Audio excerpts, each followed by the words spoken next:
Salut la famille, salut la MIFA, salut la mafia. On va parler de mix maintenant, qui nous parle des mafias européennes, et notamment en Belgique et en Hollande où c'est chaud, on le sait, et qui vont nous parler de la mafia. Écoutez bien ce qu'ils disent. Grâce à l'accès aux messages cryptés, il est à présent clair que l'histoire de la Mocro-Mafia devient de plus en plus complexe.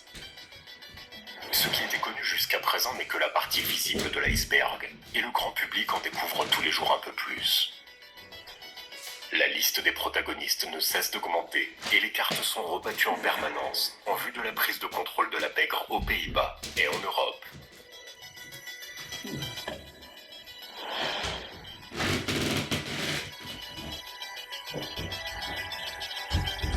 Le début de notre histoire commence dans le quartier de Pape, à Amsterdam Sud. Considéré à l'époque comme un vrai centre de formation des top récidivistes des Pays-Bas. L'un de ces futurs récidivistes est Gwenet Marta, qui à l'âge de 8 ans émigre depuis son île natale, Curaçao, avec sa mère. Le choix de fuir le père alcoolique qui exerce sa tyrannie dans le foyer n'est donc pas étonnant. Une fois que la maman avec ses enfants atterrissent sur le sol hollandais, ils se retrouvent dans un quartier populaire, plein d'autres jeunes dans les mêmes difficultés. Des difficultés qui les font se rapprocher. Gwenet passe beaucoup de temps avec son grand frère Giovanni, malgré une certaine différence d'âge.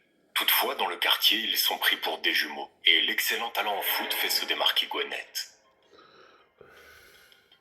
Quoi qu'il en soit, une fois les entraînements finis, les garçons se retrouvent dans le quartier et petit à petit, les deux frères commencent à commettre des délits. Vol rapide et cambriolage de rue, de quoi se payer des nouveaux vêtements tels que des survêtements à la mode. D'autres jeunes se joignent à l'équipe, qui ensemble représentent bientôt leur zone, les dénommés Boys of the South. Le temps passe et le cercle s'agrandit.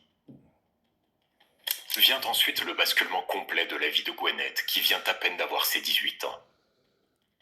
En effet, les gars du Sud passent du bon temps dans une iconique boîte de nuit, Escape, à Amsterdam, jusqu'à ce qu'une querelle éclate avec les gars de l'Ouest, dont l'un de 20 ans, qui se nomme Momiche. Cela a tellement dégénéré que les deux groupes finissent par se faire jeter de la discothèque, et c'est là que Momiche, sous influence de ses copains. Alors tire.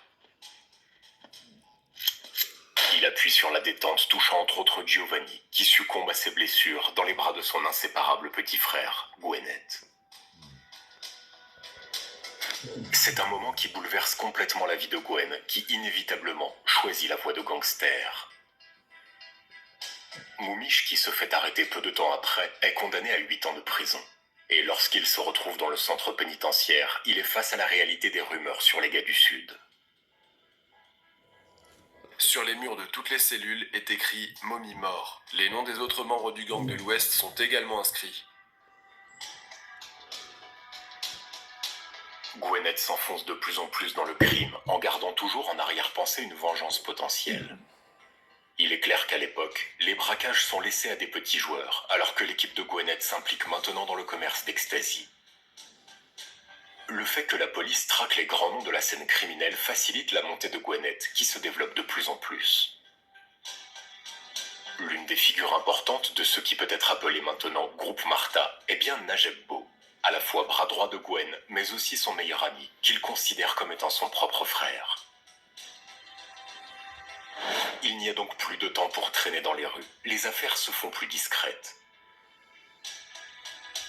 En parallèle, l'homme qui a liquidé le frère de Gwen vient de sortir de prison. Il travaille en tant que barman depuis un moment dans un bar, et lorsqu'il prend un congé, se repose généralement dans un coffee shop à Amsterdam. Il ne réalise pas que ses jours sont comptés. Un homme casqué avec des vêtements sombres arrive en scooter et l'exécute sans pitié. Sa vie prend fin sur place. Puis les enquêteurs dirigent toute leur attention en premier lieu sur Gwenet, qui aurait voulu venger son frère. Les rumeurs circulent selon lesquelles un des gars du Sud a été envoyé pour la mission. Toutefois, il n'y a pas assez de preuves pour inculper qui que ce soit. Cette liquidation restant non résolue jusqu'à présent. Un autre personnage clé dans cette histoire est Hossein, surnommé Ouz. À la différence des autres jeunes, il avait plutôt une bonne situation familiale. Son père faisait du bon travail dans la salle de sport de Pape.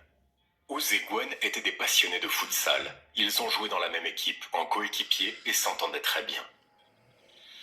Il est clair que le groupe basé à De Pape gagne en prestige dans la pègre, mais surtout dans la rue. C'est sûrement cela qui attire de plus en plus les yeux de la police sur Gwen qui semble jouer avec le feu.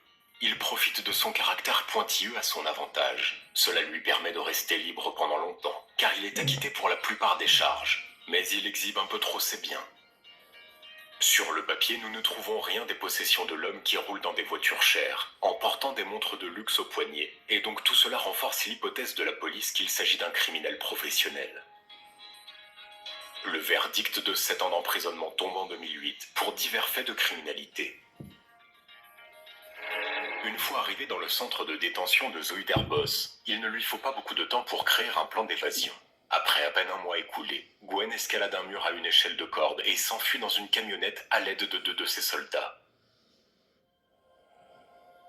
Les autorités font leur maximum pour retrouver l'homme en cavale. La chasse devient fortement médiatisée à l'échelle nationale, mais en vain, car Gwen reste introuvable. Alors que personne ne sait où se trouve Gwen, son bras droit Beau semble passer beaucoup de temps à Anvers, où il tisse des liens avec des réseaux de la pègre locale.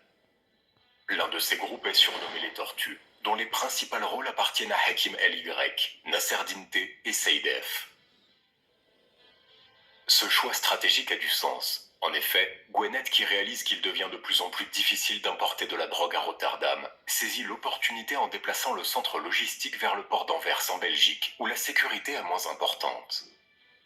Pour que la ligne d'expédition fonctionne, il faut collaborer avec des familles locales qui se spécialisent dans la récupération des cargaisons et qui ont des contacts corrompus dans le port.